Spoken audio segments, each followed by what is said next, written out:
তো গাইস এই যে আমি চলে এসেছি গ্রামে ফেরিতে, এই যে এখানে মাল দেখছে সব, তো অন্য টন্নাগুলো দেখছে, তো দেখা যাক নাই কি নাই না, আবার নিলে গেলে দাম দরে হবে কি না হবে দেখা যাক। তো গাইস এই যে এখানে নাইটি নিল, দুটো নাইটি নিয়েছে। তো গাইস ওখান থেকে আবার চলে এলাম এইদিকে, তো ওই যে এখানে ওড়না দেখছে, তো দেখা যাক ওড়নাগুলো নাই কি নাই না।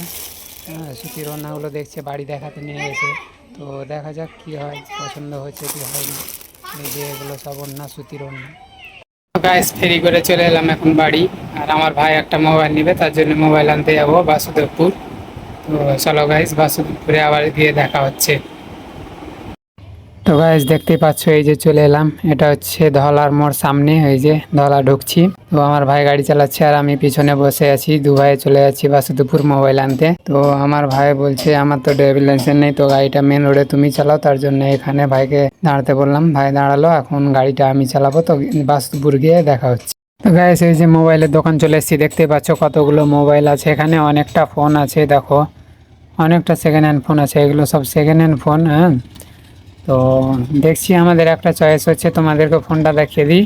সেটা হচ্ছে রিয়েলমির ফোন আছে P1, তো কন্ডিশন ভালো আছে, এখনও ওয়ারেন্টি আছে, ওয়ারেন্টি শেষ হয়নি। এই যে এটা এটা কভার দিল দোকানদার। আর এই যে আমার ভাই মোবাইলটা ঘাঁটছে, এই যে মোবাইলটা নিলাম। তো গাইজ মোবাইলটা কেমন লাগছে অবশ্যই কমেন্টে বলো। দেখো মোবাইলটা একদম নিউ কন্ডিশনে আছে, দেখতে খুবই ভালো লাগছে, তার জন্য এটাই আমাদের পছন্দ হলো দু ভাইয়ের, তার জন্য এটাই কনফার্ম করলাম। গাইজ দেখতে পাচ্ছ আবার দোকানে চলে এসেছি, সেই সকালে ফিরতে গেছিলাম আর দুপুরে গেছিলাম বাসুদেবপুর মোবাইল আনতে, তো মোবাইল নিয়ে চলে এসেছিলাম আবার ওই 2টোর দিকে, আর এখন বাজছে 5টা, এখন দোকানে বসে আছি। গাইস তোমাদেরকে ভিডিওটা কেমন লাগলো অবশ্যই জানিও, ভিডিওটা যদি ভালো লেগে থাকে লাইক করে দিও, চ্যানেলটা সাবস্ক্রাইব করে দিও। তো দেখা হচ্ছে আবার পরের ভিডিওতে, টাটা বাই বাই।